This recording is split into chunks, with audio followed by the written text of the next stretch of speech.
একদিন একটা ভালুক মৌমাছির কামড় খেয়ে জঙ্গলের মধ্যে দৌড়াতে থাকে। হঠাৎ খরগোশের সাথে দেখা হয়। সে ভয় পেয়ে অপর দিকে চলে যায়। তারপর খরগোশটি চিন্তা করতে থাকে, সে দৌড়ে পালালো কেন। তারপর দেখতে পারে অসংখ্য মৌমাছি তাকে ঘেরাও করেছে। তারপর সেও দৌড়ে ছুটতে থাকে। হঠাৎ ভাল্লুকটি নিচে পড়ে যায়, সাথে সাথে খরগোশটিও তার সাথে লাফ দিয়ে নদীতে পড়ে যায়। তারপর তারা দুজন হাসতে থাকে, একে অপরের সাথে মিলে যায়।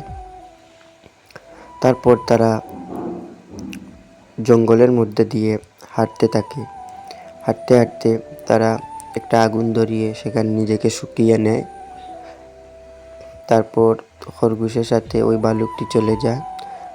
তারপর খরগোশটি ভালুকটিকে মাশরুমের সাহায্যে সুস্থ করার জন্য চেষ্টা করে। ভালুকটি সেই মাশরুম খেয়ে ফেলে। অতঃপর ভালুকের শরীরে তার আছাড় পড়তে থাকে। তারপর দেখতে পায় যে ভালুকটি পুরোপুরি সুস্থ হয়ে গেছে। তারপর খরগোশটিকে ধন্যবাদ জানিয়ে সে বিদায় নেয়। খরগোশটিও তাকে বিদায় দিয়ে দেয়।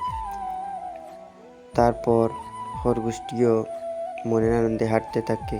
তারপর হঠাৎ দেখতে পায় খরগোশটি তার সামনে মৌমাছির চাক, এবং সে ভয় পেয়ে যায় এবং তাকে মৌমাছিগুলো কামড়ে তাকে আহত করে ফেলে। সে আর্তনাদ করতে থাকে। এখন তাকে কে রক্ষা করবে? ধন্যবাদ। ভিডিওটা কেমন লাগলো জানাবেন।